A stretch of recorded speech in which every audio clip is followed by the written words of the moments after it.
읽기만 해도 은혜가 되는 시편 128편 말씀입니다. 가정의 풍성한 복을 위하여 기도하라는 제목입니다. 올 가정의 달입니다.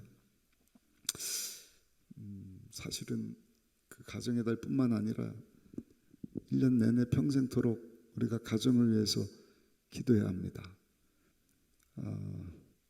하나님이 만드신 기관이 두 기관이 있죠. 하나님이 만드신 제도입니다. 사람이 만든 것이 아닌데 하나는 교회고 또 하나는 가정입니다. 교회도 우리 장로님들하고도 토요일마다 그 귀한 시간을 함께하고 있지만 교회가 잘 되려면 가정이 잘 돼야 되거든요.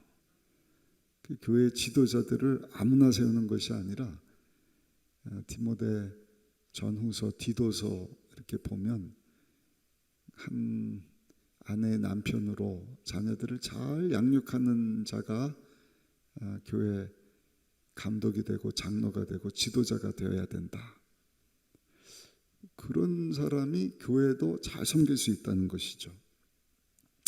오늘 1절 말씀 또 읽다 보니까 그냥 은혜가 되네요. 우리 1절 다시 한번 읽어보실까요? 야훼를 경외하며 그의 길을 걷는 자마다 복이 있도다. 아멘. 최고의 복인 줄로 믿습니다. 하나님을 경외한다. 그의 길을 걷는 자마다 복이 있도다. 하나님은 말씀으로 천지를 창조하신 전능하신 하나님이시니까 그 하나님께로 돌아오는 게 복이지 않습니까?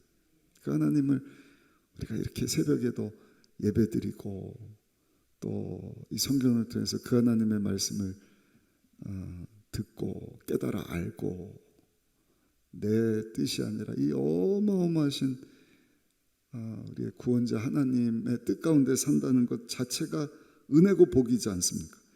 근데 이스라엘 민족이 그 하나님을 자꾸 떠나요. 죄짓고 방황하고 그러다가 하나님 또 깨닫게 하시고 돌아오고.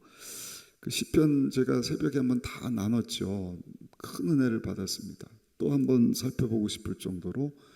근데 128편 뭐 126편도 그렇고 계속 보면은요. 시편 마지막 중 가갖고는 뭐라고 말씀을 하죠. 우리 128편 제일 위에 타이틀을 한번 보시면 성전에 올라가는 노래 이렇게 되어 있습니다.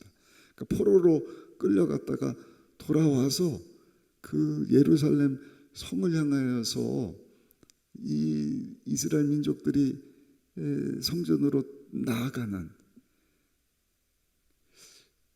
그 감격이 그 기쁨이 얼마나 귀한 것입니까? 우리가 성전 안에서 오늘도 새벽 예배 드리고 있는데 이것 자체가 은혜고 할렐루야 이게 감격이고 감사고 이 말씀만 딱 읽고 기도해도 될 만큼 우리가 하나님 앞으로 다시 나온다는 것 하나님을 경외한다는 것 이게 참 복이다. 그래서 그의 길을 걷는 자마다 복이 있도다. 근데 오늘 128편을 보시면 구체적으로 네 가지, 5가지 정도 하나님께서 하나님을 경외하는 자에게 복을 주신다는 내용이 나오는데 첫 번째는요. 우리 2절 한번 읽어보실까요? 내 손이 수고한 대로 먹을 것이라 내가 복되고 형통하리로다. 아멘. 당연한 것 같지만 당연하지 않은 것이죠. 수고한 대로 복을 받아야 되는데 목사님 그거 뭐 당연한 것 아닙니까? 당연하지 않은 경우가 많더라고요. 우리 당장 코로나 때 얼마나 많이 겪었습니다. 아침부터 늦은 시간까지 땀 흘려 수고하면 수고한 만큼 얻어야 되는데 얻어졌습니까? 뭐 넘치게 얻기도 했지만 안 되는 거예요. 수고한 대로 여러분 거두지를 못한다. 그런데 오늘 이 말씀 보니까 하나님을 경외하면 하나님이 복을 주시고 형통하게 하실 것인데 손이 수고한 대로 하나님께서 먹게 하실 것이다. 경영하는 모든 일들 여러분들의 직장이 그렇고 사업이 그렇고 또 가정의 달이니까 선물로 주신 우리 자녀들 어려서부터 실컷 양육을 했는데 커갖고 자기만 안다, 부모도 모른다, 아니 아주 죄악된 길을 걷고 있다, 이거 수고한 대로 거두지 못하는 것 아닙니까? 하나님이 그 가정에 자식을 기업처럼 주셨는데, 그래서 오늘 기도할 때 하나님 우리 가정이 야훼를 잘 경외하는 가정이 되게 하여 주셔서 손으로 하는 모든 수고한 것에 더 넘치는 복이 우리 가정 가운데, 우리 자녀들 가운데 넘쳐나게 하여 주옵소서. 기도할 수 있으시기를 예수님 이름으로 축복합니다. 우리 3절도 한번 보시면 3절입니다. 내 집 안방에 있는 내 아내는 결실한 포도나무 같으며 내 식탁에 둘러앉은 자식들은 어린 감람나무 같으리로다. 아내가 결실한 포도나무 같게 될 것이다. 포도나무는 팔레스타인 지방에서 아주 유용한 과실입니다. 거기 수분이 많고 영양분이 많고 그 즙으로 음료수를 만들고 또 약에도 쓰고 하는 이와 같은 것이 포도나무인데, 집 안에 아내가 이와 같은 정말 가족들에게 유익을 주는 생수와 같은 포도나무 같은 그런 아내가 되게 하실 것이다. 성경에 보면 그런 훌륭한 아내들 이야기가 참 많이 나옵니다. 아브라함의 아내 사라, 남편에게 무조건 순종하는 사라, 믿음의 어머니지 않습니까? 엘가나의 아나 한나, 눈물로 기도하면서 사무엘을 얻은 한나, 이삭의 아내 리브가 하나님 인도하심에 늘 순종하며 산 아내지 않습니까? 사가랴 선지자의 아내 엘리사벳, 기도의 여인입니다. 그래서 침례 요한과 같은, 예수님보다 6개월 먼저 태어나서 예수님의 오실 길을 등불처럼 환하게 밝힌 자식이 태어나지 않습니까? 기도하는, 순종하는, 믿음으로 사는 이 정말 지혜롭고 현숙한 아내에 대한 말씀이 성경에 많이 나옵니다. 근데 오늘날 중산층 남편들 700여 명에게 질문을 했어요. 설문조사입니다. 여러분들이 다시 태어난다면 현재 아내와 살겠습니까? 그 현숙한 성경에 나오는 정말 포도나무 같은 아내와 같은 사람하고 산다 그러면 당연하죠. 다시 태어나면 우리 아내랑 또 살고 싶습니다. 저는 또 살고 싶습니다. 새벽이라서 반응이 없으신다. 오늘 아침에 일어나서 같이 나오는데 제가 그랬어요. 여보, 우리가 한 몸인데 나는 배가 좀 나오지만 그러는데 반쪽은 배가 덜 나와서 감사하다고. 새벽에 이해를 잘 못하시는 것 같으신데, 아무튼 포도나무 같은 아내. 근데 설문조사를 했더니요, 남편들이 60%는 다른 짝을 구하겠다. 안타까운 현실입니다. 30%는 그냥 그렇게 살아도 괜찮겠다. 6%는요, 다시는 결혼하지 않겠다. 이런 답변을 줬다는 것입니다. 한 70% 되는 사람들이 지금 아내하고 별로 같이 살 마음이 없다, 이런 답변을 줬다는 것입니다.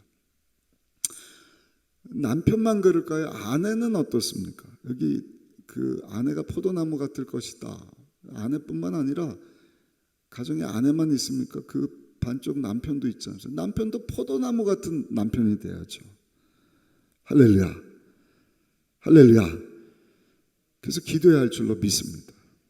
기도해서 아내가 주님 앞으로 나오고 남편이 하나님을 경외하는 남편이 되어서 가정 역할 잘하고 예수님의 교회를 사랑하듯 아내를 사랑해주는 그런 남편이 되도록 하나님, 포도나무 같은 아내, 포도나무 같은 우리 남편이 되게 하여 주옵소서. 기도하는 새벽이 되시기를 바랍니다. 또 3절 다시 한번 보시면 야훼를 경외할 때 그 배우자뿐만 아니라 자녀들을 축복하실 것이다. 우리 3절 한번 읽어보실까요? 내 집 안방에 있는 내 아내는 결실한 포도나무 같으며 내 식탁에 둘러앉은 자식들은 어린 감람나무 같으리라. 감람나무는 올리브나무입니다. 올리브나무. 올리브 그 동글동글해서 올리브를 우리가 먹기도 하는데, 이 올리브 또한 이 팔레스타인 지방에 꼭 있어야 되는 아주 중요한 나무인 것이 이 잎사귀부터 희망을 상징을 하고요. 그 이윤즉슨 노아 홍수 끝나고 비둘기가 마지막으로 갔다가 물고 온 게 올리브나무 잎사귀거든요. 이제는 물이 다 홍수가 끝났습니다. 땅이 되었으니까 이제는 방주 밖으로 나가도 되겠습니다. 희망이지 않습니까? 우리 자녀들이 야훼를 경외하면 그 가정의 부모에게 희망을 주는 자녀들이 될 것이다라는 의미입니다. 또 그 올리브를 짜서 기름이 나온 것 가지고 성전 불을 밝히는 것입니다. 그 등불 역할을 합니다. 식용으로 먹기도 하고요, 약으로 쓰기도 하고. 시편 127편에는 젊은 자의 자식은 장사의 수종의 화살과 같다. 바로 앞에 장입니다. 127장에 보면 장수가 가지고 있는 화살통의 화살과 같다. 화살이 많으면 많을수록 좋죠. 그거 보고 적군이 감히 올 수가 없어요. 그래서 우리 교회는요, 화살통의 화살과 같은 정말 귀한 자녀들이 많이 생겨나야 할 줄로 믿습니다. 특별히 화살통의 그 활은 청년을 상징해요. 젊은 사자, 청년들이거든요. 청년들, 그냥 청년들이 아니라 하나님 말씀으로 다 무장된 청년들. 어제 제가 예수님이 하나님의 아들이십니다 하는 것을 말씀에 기록하셨는데, 그게 얼마나 중요한 메시지인지를 우리가 성찬대하면서 다시 한번 살펴봤죠. 근데 말씀 붙잡으면 그 안에 다 있다. 침례 안에 예수님에 대한 선포의 메시지도 있고, 예수님이 행하셨던 기적에 대한 얘기, 하나님 말씀에 다 있어요. 그래서 하나님의 말씀을 가까이 하고요, 할렐루야, 하나님 말씀을 많이 읽어도 한번 따라합시다. 통으로 읽어야 합니다. 그러니까 이 말씀을 언어 배우는 거하고 제가 그 비유를 드렸잖아요. 단어부터 시작해가지고 단어가 연결이 되고 문장이 되고 뜻이 만들어지고, 그냥 가벼운 말뿐만 아니라 깊은 의미를 담는 그 내 표현이 되고, 그거 가지고 소통이 되고. 그러니까 하나님 말씀을 자꾸 읽고 많이 읽고 하다 보면 이게 확 뚫리는 것이죠. 하나님과 교제가 되는 것입니다. 무슨 말씀인지도 이해가 안 됐는데 단어가 보이고 연결이 돼서 뜻이 나한테 와 닿고, 그냥 뜻이 아니라 그냥 막 은혜가 돼서 눈물이 되고. 우리 청년들도 어제 그 성찬주일에 제가 말씀 전했는데, 로마서를 가지고 공부를 한다고 우리 임 전사님 오늘 새벽에 찬양인도도 해주셨는데, 그 로마서 같은 말씀도 아주 그냥 통으로 읽어야 됩니다. 통으로. 그래서 우리 뇌는요, 자꾸 카테고라이즈를 시켜갖고 이 생각의 틀이 있는데 자꾸 그냥 조금씩 읽으면 여기 갖다 붙이고 저기 갖다 붙이고, 그러니까 이 생각의 틀이 바뀌지를 않아요. 아예 통으로 읽을 때 생각의 틀이 복음으로 이렇게 바뀌어지는 것입니다. 교육자 수련회 때도 말씀을 드렸죠. 생각에 어떤 틀을 가지고 있느냐, 그게 그 사람입니다.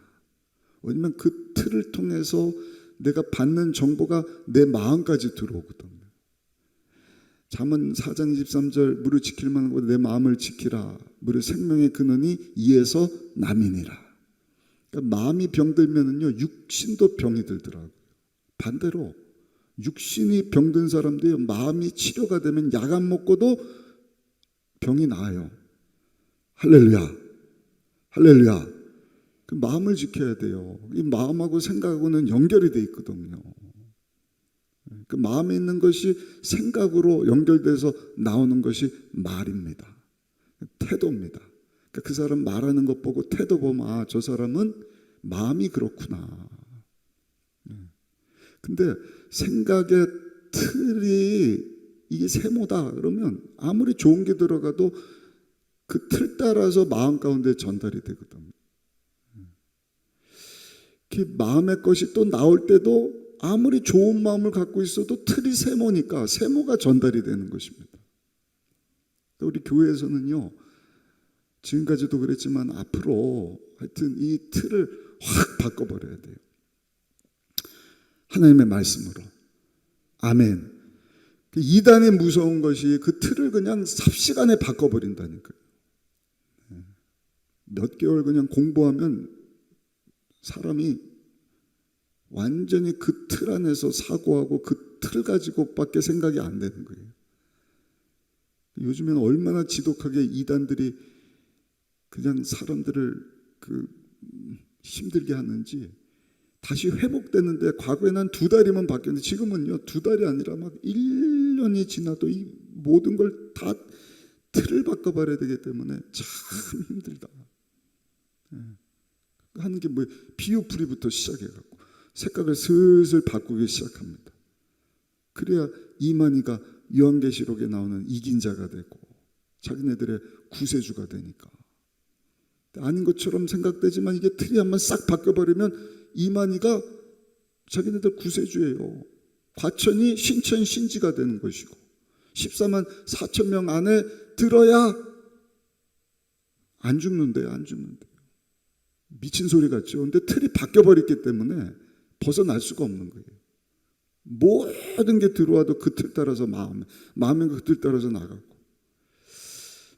교회 안에서도 이제는 그 말씀을 아주 그냥 막 언어도 처음에는 뭐 I'm a boy, I'm a student 이러지만 그 문장이 나중에는 유창하게 외국어 잘하는 사람들은 그냥 막 잘잘잘잘잘 얘기하지 않습니까?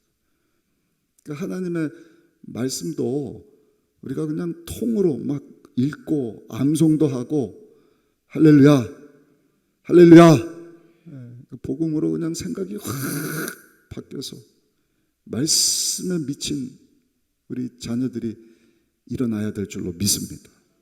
그런 청년들이 있어봐야 우리 교회가 얼마나 든든합니까? 단 이게 잘 인도를 받아야 됩니다. 자칫 잘못하면 선한 마음 가지고 시작했는데 이미 수천 년 동안 뭐 하나님 말씀을 그냥 창세기부터 요한계시록까지 읽고 막 한 사람들 수정하고 하고 이 좋은 자료들이 많이 나와 있거든요. 근데 이거를 우리가 잘 도움을 받고 분별을 해야지. 자칫 잘못하면 그 잘못된 길로 나갈 수 있기 때문에 우리 교육자라든지 전문 좋은 서적 나온 것이 참 많이 있습니다. 그래서 그런 가이드라인을 받으면서 하나님 말씀으로 다 무장되는 우리 자녀들이 되도록 그래서 감람나무와 같이 부모님들에게 기쁨도 되고 소망도 되고 유익도 주는 우리 귀한 자녀들이 많이 생겨나게 되시기를 예수님 이름으로 축원합니다. 히스기야 왕 얘기도 아시지 않습니까? 40대 초반에 병들어 죽게 됐어요. 이사야 선지자가 정리해라 그 말 듣고 벽 보고 통곡하다가 하나님이 다 고쳐주시잖아요. 15년 생명 연장시켜 주시고 막 그냥 이 나라를 복되게 할 것이다. 너무 기뻤어요. 히스기야 왕이. 근데 죽다가 살아났다는 얘기를 듣고 주변 사람들이 막 그냥 사절단 보내고 금은보화 축하한다고 막 오는데 그 중에 바벨론에서도 사람이 왔거든요. 바벨론은 이제 신흥 국가입니다. 막 떠오르는 강대국인데 히스기야 왕이 그냥 막 너무 좋으니까 자기 금고를 열어갖고요. 재산이 얼만가 되는지 막 공개하고 막 자랑하고 자기 나라가 얼마나 부강한지를 막 보여주고 하나님이 그걸 기쁘시게 안 보신 거예요. 죽다가 살려내신 분 하나님이신데 하나님 높이는 건 하나도 없는 거예요. 하나님이 자기 죽을 병에 살려주신 얘기는 하나도 안 하고 자기가 얼마나 대단하고 뭐 어쩌고 저쩌고 그 시편 이사야서 39장 6절 7절 보니까 하나님이 이렇게 말씀을 합니다. 보라 날이 이르리니 내 집에 있는 모든 소유와 내 조상들이 오늘까지 쌓아둔 것이 모두 바벨론으로 옮긴 바 되고 남을 것이 없으리라. 야훼 말이니라. 또 내게서 태어날 자손 중에서 몇이 사로잡혀 바벨론 왕궁의 환관이 되리라. 포로로 끌려간다는 것입니다. 근데 히스기야 왕이 그 얘기를 듣고 가슴치고 막 그냥 하나님 앞에 기도하는 것이 아니라 괜찮다는 거예요. 왜?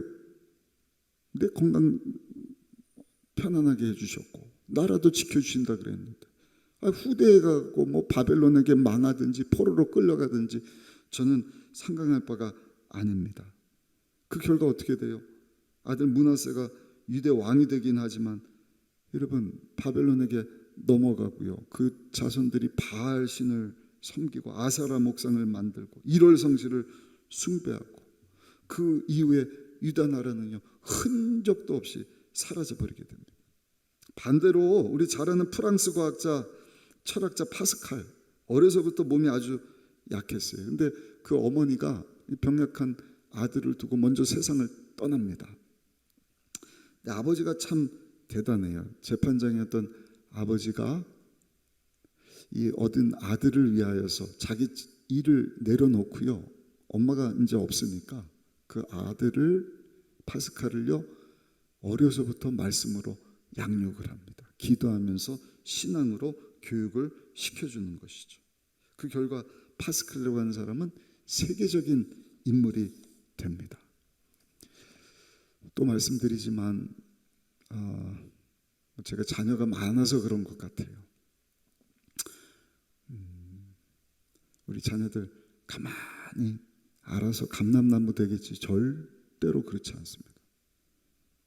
그냥 감람나무도 가지치기 해주고 잘 열매 맺도록 돌봐주고 비료도 주고 벌레도 잡아주고 해야 아름다운 감람나무가 됩니다. 포도나무도 똑같겠죠. 우리 배우자 알아서 좋은 배우자 그렇지 않습니다.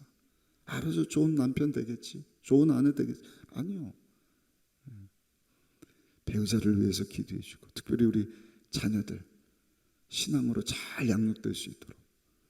얼마 전에 우리 교육자들 수련회를 다녀왔는데 전화가 왔어요. 우리 눈누뚱이가 그냥 막 그 귀신을 봤다는 거예요. 무슨 얘기야? 그랬더니 뭐 아저씨가 하나 있고 거미가 있고 독사가 있다고. 그래갖고 엄마 아빠 없는데 넷이서 그냥 손 붙잡고 1시간을 막 기도했대요. 네, 제가 교육자 수련회 때 그놓고 기도하려고 그러다가 안 했는데 그 보이지 않는 세계가 있지 않습니까? 영적인 세계. 사단 원수마귀는요 하나님께서 만드신 교회뿐만 아니라 가정을 공격합니다. 배우자, 자녀들 그 가정의 기쁨을 뺏어가고 소망을 뺏어가고 그래야 교회가 또 어려워지거든. 그러니까 이번 한 달 동안 우리 새벽에 온 성도님들은 깨어서 우리 가정을 위해서도 기도하고 할렐루야. 우리 다른 성도님들의 가정 참 어려운 가정들 많습니다. 우리 코로나 끝나기 전에 말씀드렸잖아요. 이제 코로나 끝나면 심각한 것들이 이제는 드러날 것이다. 그전에는 안 나와도 되니까 그냥 뭐 다 안에서 감추고 마스크 쓰고 괜찮아요. 근데 이제 거리두기 해제되고 오늘부터 야외에서 마스크 벗고 이제 다 나와도 되는 그런 상황 가운데 나오려고 하니까 지난 2년 동안 망가지고 고장나고 병든 가정, 부부, 자식들, 부모 자식 간의 갈등 굉장히 많이 노출될 겁니다. 그래서 우리가 대비하자 그랬는데 이번 가정의 달 특별히 특세 진행하면서 우리가 하나님 앞에 하나님 야를 경외하는 자리로 다시 하나님께로 나아가고 말씀 붙잡는 우리 가정이 되게 하여 주셔서 포도나무 같은 배우자, 감람나무 같은 자녀들 세워지게 하여 주시고 수고한 대로 우리가 얻게 되는 하나님의 복되고 형통함이 있게 하여 주옵소서. 그리고 5절에 보니까 야훼께서 시온에서 내게 복을 주실지어다. 너는 평생에 예루살렘의 번영을 볼 것이다. 우리 나라까지도 하나님이 복 주시겠다는 것이죠. 여기 보니까 평생토록 우리 사는 동안. 그러면서 마지막 6절을 보시면 6절 한번 읽어보겠습니다. 내 자식의 자식을 볼지어다 이스라엘에게 평강이 있을지로다. 아멘. 그 자식의 자식을 볼지어다. 장수의 복입니다. 하나님 막 복 주셨는데도 내가 일찍 죽으면 그 못 보는 거예요. 자식이 잘 되는 것도 못 보고 자식의 자식이 감람나무처럼 잘 되는 것도 못 보고 얼마나 안타깝습니다. 그러나 하나님을 경외하는 자에게는 장수의 복을 주셔서 자식의 자식까지 보는 그러한 복이 있을 것이다. 장수하려면 그 마음에 기쁨이 있어야 된다는 얘기가 있습니다. 장수한 노인들 연구조사 결과입니다. 항상 기쁨이 있고 여유가 있고 유머가 있고 그런 노인분들이 장수하시더라. 아주 긍정적으로 밝게 사는 분들이죠. 이 얘기 예전에 한번 드린 것 같아요. 그 부부가 잘 살다가 문제가 생겼어요. 부부 다툼을 하는데 막 그냥 도장 찍어 이혼해. 그래 모든 걸 나눠 반으로 나눠. 그 이제 갈라서기 전에 목사님을 찾아갔대요. 목사님, 우리가 이혼하려고 그러는데 어떻게 생각하십니까? 다 이제 반으로 나누라 그러는데 우리가 다 나눌 수 있는데요. 자식은 못 나누겠습니다. 왜냐하면 자녀를 하나님이 주셨는데 9명을 주셨대요. 9명. 짝수면 5 나누면 되잖아요. 근데 9명을 줘갖고요. 목사님, 자식은 못 나누겠습니다. 어떻게 하면 좋겠습니까? 목사님이 그러더래요. 그래요? 그럼 하나 더 낳아서 나누시죠. 그러더래요. 하나 더 낳으라고. 알겠습니다. 참고 인내하면서 하나를 더 낳아야지 그랬는데 어떻게 됐어요? 쌍둥이가 태어났대요. 그래서 헤어지지 않고 서로가 기도하다가 복된 가정이 되었다. 이게 어떻게 보면 유머죠. 그 교회 안에 성도님들이 장수한답니다. 누가 이렇게 밝게 기쁘게 지나느냐? 교회 안에 우리 권사님, 장로님들, 성도님들. 교회 오면 늘 예배드리고 주님 사랑으로 교제 나누고 힘든 거 있어도 기도로 다 하나님께 아뢰고 싱글벙글. 그래서 장수하더라. 잠언 10장 27절의 말씀을 합니다. 야훼를 경외하면 장수하느니라. 아멘. 그러나 악인의 수명은 짧아지느니라. 힘들고 어려울 때 기도할 사람도 없고 어디 가서 하소연할 사람도 없고 그러면 힘들죠. 그러면 너무 괴로운 거예요. 그러나 우리는 하나님을 경외하면서 내가 주인이 아니라 하나님이 나의 주인이시고 우리 가정의 가장됨을 인정하면서 다 하나님께 기도로 맡기고. 문제 없는 가정이 왜 없겠습니까?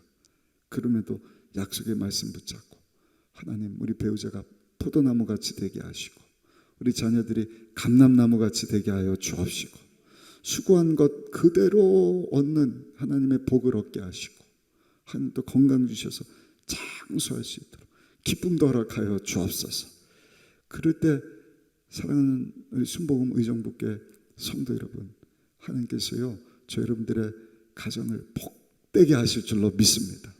천국을 경험하도록 하나님의 풍성함으로 축복해 주실 줄로 믿습니다. 오늘 주신 이 시편 128편 말씀 붙잡고 이번 한 주 하나님의 풍성하심이, 행복함이 저 여러분들 가정 가운데 넘쳐날 수 있도록 기도하는 오늘 새벽이 되고 한 주간이 되기를 예수님 이름으로 축원합니다.